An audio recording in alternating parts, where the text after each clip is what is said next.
கிருபையின் ஐஸ்வர்யம். எபேசியர் 1 அதிகாரம் 7 மற்றும் 8 வசனங்கள்.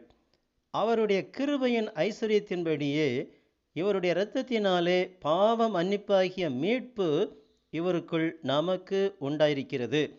அந்த கிருபையை அவர் சகல ஞானத்தோடும் புத்தியோடும் எங்களிடத்தில் பெருக பண்ணினார். கிருபையின் ஐஸ்வர்யம் என்பது எது என்பதை குறித்து இந்த வசனங்கள் சொல்லுகின்றன. தேவனுடைய குமாரன் இயேசு கிறிஸ்துவின் இரத்தத்தினாலே நமக்கு பாவ மன்னிப்பாகிய மீட்பு உண்டாயிருக்கிறது. இதுதான் கிருபையின் ஐஸ்வர்யம். இப்படி ஒரு ஐஸ்வர்யத்தை நாம் பெற்றிருக்கிறோம் என்பதற்காக நாம் சந்தோஷப்படுகிறோமா? ஆனால் நமக்கு இந்த உலகத்தின் ஐஸ்வர்யம்தான் பெரியதாக காணப்படுகிறது. நாம் மண்ணினால் சிருஷ்டிக்கப்பட்டவர்களானதால் நம்முடைய ஆத்துமா இந்த பூமியின் மண்ணோடு ஒட்டி கொண்டிருக்கிறது.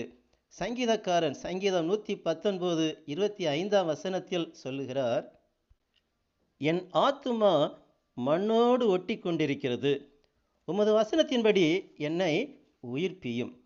கர்த்தருடைய வசனத்தின்படி மனிதர்கள் உயிர்ப்பிக்கப்பட வேண்டியவர்களாய் இருக்கிறார்கள்.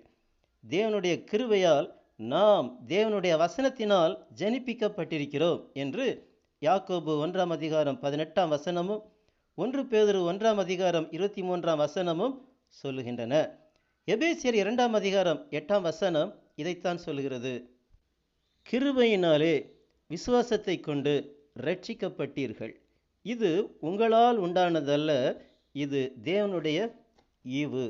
இந்த கிருபையின் ஐஸ்வர்யம் உலகத்தின் எந்த பிரபலங்களுக்கும் கிடையாமல் கிருபையாய் நமக்கு கிடைத்திருக்கிறது. இதற்காகவே தேவன் இந்த உலகத்தின் தோற்றத்திற்கு முன்னரே நம்மை கிறிஸ்துவுக்குள் தெரிந்து கொண்டார் என்று இதற்கு முந்தின செய்தியில் நாம் தியானித்தோம்.